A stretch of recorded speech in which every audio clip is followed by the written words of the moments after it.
우리가 흔히 말하는 좋은 사람이란 어떤 사람일까요? 온화한 말투와 따뜻한 태도, 타인의 감정을 먼저 헤아리는 사람, 쉽게 화를 내지 않고 조용히 배려하는 사람. 세상은 이들을 착한 사람이라 부르며 모두가 본받아야 할 존재로 여깁니다. 그러나 정작 그런 사람들은 세상과 점점 멀어집니다.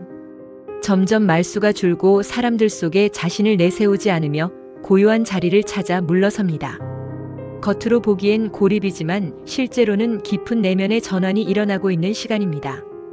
불교는 세간의 시선보다 마음의 흐름을 본질로 여깁니다. 누군가는 외로움이라 여기는 침묵의 시간도, 누군가는 실패라 규정하는 인연의 단절도, 불교에서는 새로운 시작을 위한 인연의 정리로 봅니다. 본래 고요한 마음이 흐트러졌을 때 고통이 생기고 그 고통은 깨어남의 문턱이 됩니다. 성품이 곱고 마음이 깊은 사람일수록 타인의 말과 표정, 감정에 민감하게 반응합니다.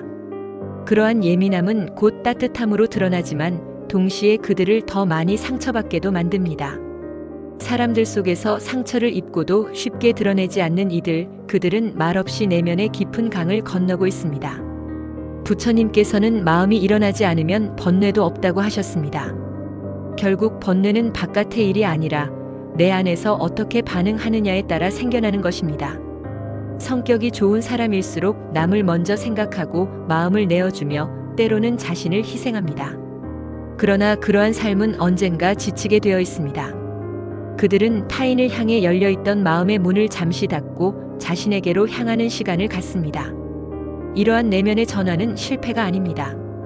오히려 그것은 의도된 단절이며 존재의 구조를 다시 짓기 위한 해체입니다. 불교에서는 무너짐 없이 새로움도 없다고 말합니다. 이는 곧 고통이 파괴가 아닌 창조의 시작점이라는 뜻입니다. 좋은 사람일수록 사람과의 관계에서 많은 것을 받아들이고 감내합니다. 그 무게는 가볍지 않습니다. 처음엔 견디지만 어느 순간 그들은 질문하게 됩니다. 왜 나만 이렇게 힘든가? 왜 나만 이렇게 외롭고 흔들리는가? 그 질문은 단순한 하소연이 아니라 근원적인 자각으로 이어집니다. 맹자는 말했습니다. 하늘이 장차 그 사람에게 큰일을 맡기고자 하면 반드시 먼저 마음을 괴롭히고 뼈를 깎는 고통을 준다. 이는 불교에서도 그대로 통합니다. 수행자는 고요 속에서 자기 자신을 해체하고 다시 짓는 존재입니다. 그리고 그 과정은 누구에게나 주어지지 않습니다. 감당할 수 있는 자, 더 깊은 사명을 지닌 자, 그러한 사람에게만 하늘은 그 고통을 허락합니다. 성격이 좋은 사람일수록 더 많은 고통을 감내하고 더 조용히 견뎌냅니다. 그리고 어느 순간 세상을 향해 나아가는 대신 자신을 향한 침잠을 택합니다. 이는 도피가 아닙니다. 불교적 시각에서 보면 세상 속에서의 만남은 업을 부르고 침묵 속에서의 고요는 지혜를 부릅니다. 누군가를 이해하고 용서하고 감싸는 삶을 오래 살아온 사람일수록 그 끝에 이르게 되는 결론은 단순합니다. 더 이상 그러한 방식으로는 나를 지킬 수 없다. 는 자각입니다. 사람을 만나는 일, 그것은 기쁨이자 동시에 감정의 소비입니다. 성격이 좋은 이들은 그 소비를 스스로 감당해왔고 어느 시점에선 그 한계를 체험하게 됩니다. 그때 비로소 질문은 바뀝니다. 사람을 어떻게 만날 것인가? 왜서 왜 꼭 만나야 하는가?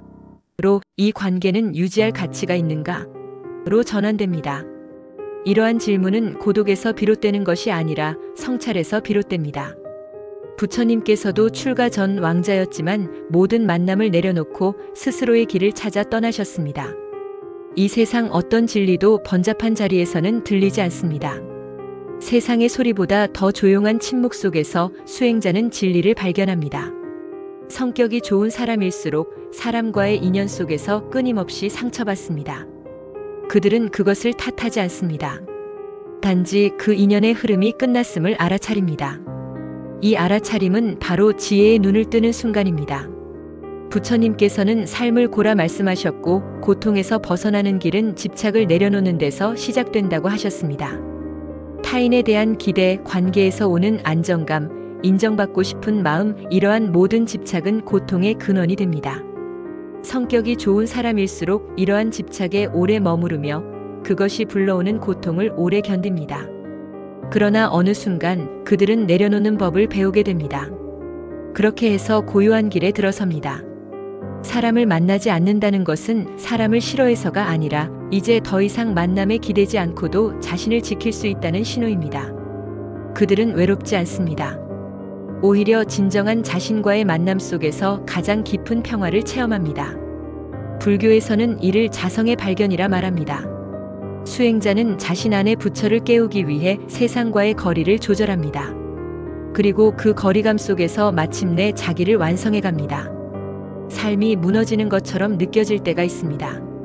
그러나 그것은 파괴가 아닌 정비의 시간입니다. 성격이 좋은 사람들이 홀로 남겨지는 순간은 끝이 아니라 새로운 시작입니다. 부처님의 가르침처럼 모든 것은 인연 따라 생하고 인연 따라 사라집니다. 억지로 인연을 붙잡지 않고 스스로의 시간을 가지는 것. 그것이 바로 업을 소멸시키고 새로운 공덕을 짓는 길입니다. 이제 그들은 더 이상 바깥의 소리에 휘둘리지 않습니다. 안으로 향한 그 시선은 그들을 더욱 단단하게 만들고 더 깊은 자비로 이끕니다. 외로움이 아닌 고요 속에서 그들은 다시 걷기 시작합니다. 한 사람의 미소나 인정이 아닌 스스로의 수행으로 자기를 완성해 나가는 길. 그 길에서 성격이 좋은 사람들은 더 이상 좋은 사람이라는 세상의 틀에 자신을 가두지 않습니다. 그들은 그저 자신이 되어갑니다. 1. 고통은 단순한 재앙이 아닌 사명전의 시험이다. 한 사람의 삶이 흔들릴 때 많은 이들은 그것을 불운이라 말합니다. 자신이 무언가 잘못했기 때문에 이런 일을 겪는 것이 아닐까 자책하거나 세상이 불공평하다고 하소연합니다. 그러나 부처님의 가르침은 그와 다릅니다. 고통은 잘못의 결과가 아니라 그 사람 안에 담긴 가능성에 대한 물음입니다. 그것은 단지 외부에서 밀려온 풍파가 아니라 내면이 성장할 준비가 되었는가를 시험하는 하나의 관문입니다. 어느 누구에게나 고통은 찾아옵니다. 그러나 그 고통의 깊이와 무게는 모두에게 동일하지 않습니다. 마음이 맑고 선한 이일수록 인생의 무게가 더 무겁게 느껴질 때가 많습니다. 부처님께서도 세상의 괴로움을 목격하신 뒤 번화한 궁전을 떠나 고행의 길로 나아가셨습니다. 그 길 위에서 마주한 고통은 육신을 갉아먹는 시련이었지만 바로 그 고통이 부처로 거듭나는 과정이었습니다. 삶에서 뜻대로 되지 않는 순간들, 말없이 내려앉는 외로움과 실패, 그리고 관계의 단절은 우리에게 말없이 묻고 있습니다. 너는 지금 이 길을 끝까지 걸어갈 준비가 되어 있는가? 이는 하늘이 아무에게나 묻는 질문이 아닙니다. 그 무게를 감당할 수 있는 자, 다시 일어설 수 있는 힘이 내면에 잠재되어 있는 자에게만 주어지는 질문입니다.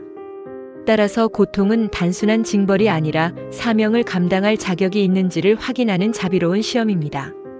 불교에서는 이러한 과정을 업의 전환이라고 합니다. 업은 단지 과거의 결과가 아니라 새로운 삶을 창조할 수 있는 원동력이 되기도 합니다. 우리가 직면한 괴로움은 지금 이 순간 더 큰 의미를 받아들일 수 있는 그릇을 만들고 있는 중입니다. 성격이 착하고 남을 배려하며 살아온 사람들이 겪는 내면의 고통은 그만큼 큰 깨달음을 향한 첫걸음일 수 있습니다. 결국 고통이 있는 자리에 깊이 있는 사람이 존재합니다. 그리고 그 깊이 속에서 인생의 진짜 사명은 조용히 싹을 틔웁니다. 삶이 무너질 때는 새로운 무언가를 짓기 위한 철거의 시기이다. 인생은 우리가 쌓아 올린 것들이 언제든 무너질 수 있음을 끊임없이 상기시킵니다. 노력했던 관계가 하루아침에 멀어지고 공들인 일이 뜻밖의 실패로 돌아오며 믿었던 사람이 등을 돌리는 순간들. 많은 사람들은 그러한 무너짐 앞에서 절망합니다. 그러나 불교에서는 이 무너짐을 파괴가 아닌 초기화로 봅니다. 본래의 나로 되돌아가기 위한 재정립의 시기, 다시 말해 철거의 시간입니다. 도시에서 오래된 건물을 허물 때 그것은 낡았기 때문만이 아니라 새로운 건축을 위한 전제입니다. 삶도 같습니다. 오래된 습관, 고정된 신념, 집착의 껍질을 걷어내지 않으면 새로운 가능성이 들어설 자리가 생기지 않습니다. 모든 것이 순조로울 때 우리는 고인 물처럼 흘러가지만 삶이 무너지는 그 시점에서야 비로소 자신이 지금 어디에 있었는지를 똑바로 바라보게 됩니다. 불교에서는 이를 무상과 무아로 설명합니다. 변하지 않는 것은 없고 고정된 나라는 실체도 없다는 가르침입니다. 무너짐을 통해 우리는 그동안 자신을 지탱하고 있다고 믿었던 허상들이 얼마나 덧없었는지를 알게 됩니다. 그래서 오히려 무너지는 순간은 내면의 중심을 바로 세울 수 있는 귀한 기회가 됩니다. 성격이 착한 이들은 이런 철거의 시기를 누구보다 진지하게 맞이합니다. 왜냐하면 그들은 겉모습보다 진심을 중시하며 관계보다는 의미에 더 깊이 반응하기 때문입니다. 외부의 조건이 무너졌을 때 그들은 되묻습니다. 나는 지금 어디에 의지하고 있었는가? 이 질문은 나를 더 정직하게 보고 허상을 걷어내며 본래의 중심을 찾아가게 합니다. 부처님께서는 고통은 해탈로 가는 길목이라고 하셨습니다. 무너짐은 더는 쥐고 있을 수 없는 집착을 내려놓게 하고 더는 견딜 수 없는 상태를 스스로 정리하게 만듭니다. 철거가 끝나야 재건이 시작됩니다. 그러므로 삶이 무너지고 있을 때 우리는 비로소 다시 짓는 자로서의 삶을 시작하게 되는 것입니다. 3. 성장은 편안한 길이 아닌 무너짐과 상실 속에서 이루어진다. 우리는 본능적으로 고통을 피하고 싶어 합니다. 누구나 안정과 평온을 원합니다. 하지만 부처님께서는 말씀하셨습니다. 편안함만을 추구하면 진리는 멀어진다. 이는 불편함과 상실이야말로 진실을 직면하게 만드는 거울이기 때문입니다. 수행은 늘 불편함 속에서 피어납니다. 그리고 그 불편함이 마음의 껍질을 깨어 깨달음의 씨앗을 틔우게 합니다. 삶은 우리에게 끊임없이 포기할 것을 요구합니다. 내가 가진 것, 내가 알고 있는 것, 내가 믿고 있는 것을 하나씩 내려놓는 가운데 우리는 성장합니다. 특히 고통의 순간은 이 질문을 되묻게 만듭니다. 무엇을 지켜야 하고 무엇을 내려놓아야 하는가? 이 질문에 대답할 수 있게 될 때 우리는 진정한 의미에서의 성장을 경험하게 됩니다. 성격이 좋은 사람일수록 무언가를 지키려는 마음이 큽니다. 관계, 책임, 신뢰, 감정을 이들이 놓는 의미를 외면하지 않기에 그들은 자주 무너지고 더 크게 상실합니다. 하지만 바로 그 상실의 순간에 자신 안의 힘을 발견합니다. 그것은 외부의 조건으로부터 오는 것이 아닌 오직 내면에서 길어올리는 힘입니다. 부처님께서 보리수 아래에서 깨달음을 얻으신 그날도 수많은 고행과 좌절의 시간이 있은 뒤였습니다. 고통이 있었기에 깨달음이 있었고 모든 것을 잃은 뒤에야 얻을 수 있는 통찰이 있었습니다. 편안함은 잠시 우리를 머물게 만들지만 불편함은 우리를 나아가게 만듭니다. 따라서 성장이라는 것은 불안정한 토대 위에서 이루어지는 위태로운 균형이자 내면을 다시 빚는 과정입니다. 성격이 착한 이들이 세상과 거리를 두기 시작하는 이유는 그 상실 속에서 무엇을 지켜야 하는지를 깊이 통찰하고 있기 때문입니다. 타인의 기대에 맞추며 살아온 삶에서 이제는 나 자신을 돌보고 지키기 위한 새로운 삶으로 옮겨가는 중입니다. 이러한 내면의 변화는 조용히 일어납니다. 겉으로는 고요해 보이지만 실은 그 어떤 외침보다 깊고 분명한 각성의 시간입니다. 상실은 끝이 아니라 시작이며 그 시작은 오직 진실한 나와 마주한 순간에만 피어납니다. 성장은 외로움 속에서 움트고 침묵 속에서 드러나며 고통을 정면으로 마주한 자에게만 허락되는 길입니다. 4. 고통은 선택받은 자에게만 허락된다. 세상에는 겉으로 보기엔 평온해 보이는 삶을 사는 이들이 있는 반면 끊임없이 삶의 굴곡을 경험하는 이들도 존재합니다. 누구나 어느 정도의 고통은 겪지만 어떤 이들에게는 시련이 유난히 작고 깊습니다. 불교에서는 이러한 차이를 단지 전생의 업력으로만 해석하지 않습니다. 그것은 곧 그 사람 안에 숨겨진 용량과 가능성에 대한 방증이기도 합니다. 모든 영혼이 같은 시험을 받는 것은 아닙니다. 수많은 인연 가운데에서 오직 사무량심을 품을 수 있는 사람만이 더 무거운 인생의 짐을 지게 됩니다. 그것은 업의 대가가 아니라 법을 실천할 자격이 있는 존재에게만 주어지는 특수한 인연입니다. 쉽게 말해 하늘이 믿는 사람만을 시험대에 올립니다. 어느 수행자는 스승에게 물었습니다. 스승님, 저는 왜 이토록 고난이 끊이지 않습니까? 스승은 조용히 웃으며 말했습니다. 그대가 이 고통을 감당할 수 있는 존재이기 때문이다. 이는 단순한 위로가 아닙니다.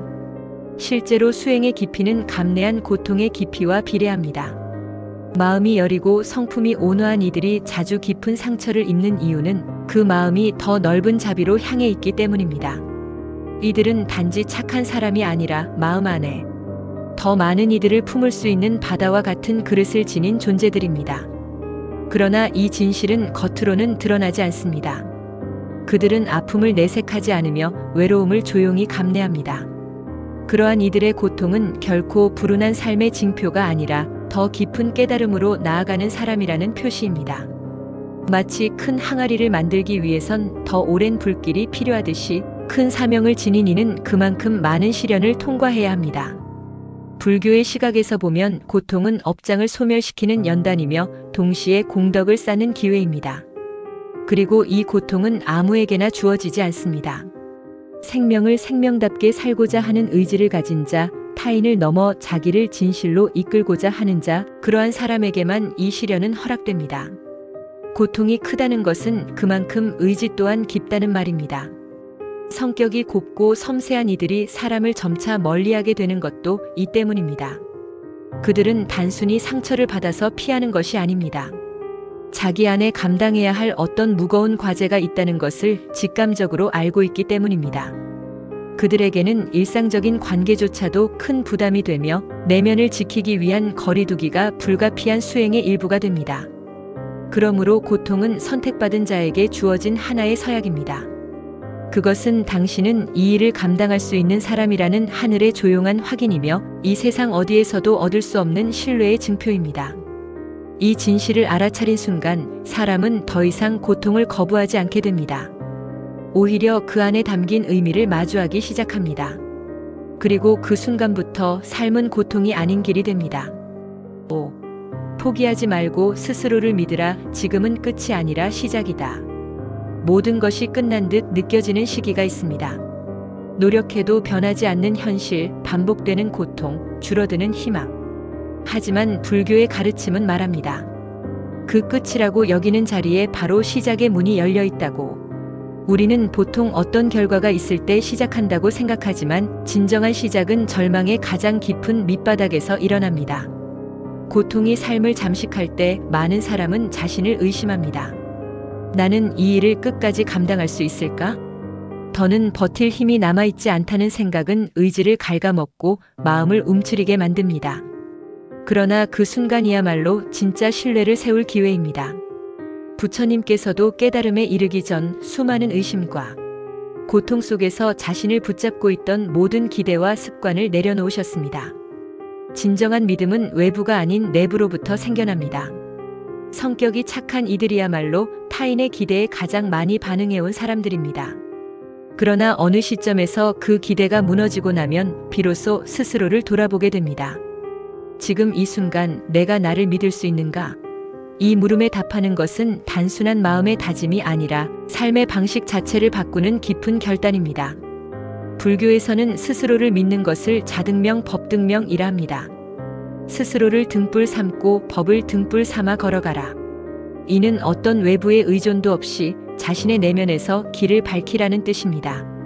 외롭고 고통스러운 시기를 견디는 이들이 실제로 수행자로서 성장하는 이유는 바로 이 가르침을 삶 속에서 구현해내기 때문입니다. 포기하지 않는다는 것은 단지 참고 버티는 것이 아닙니다.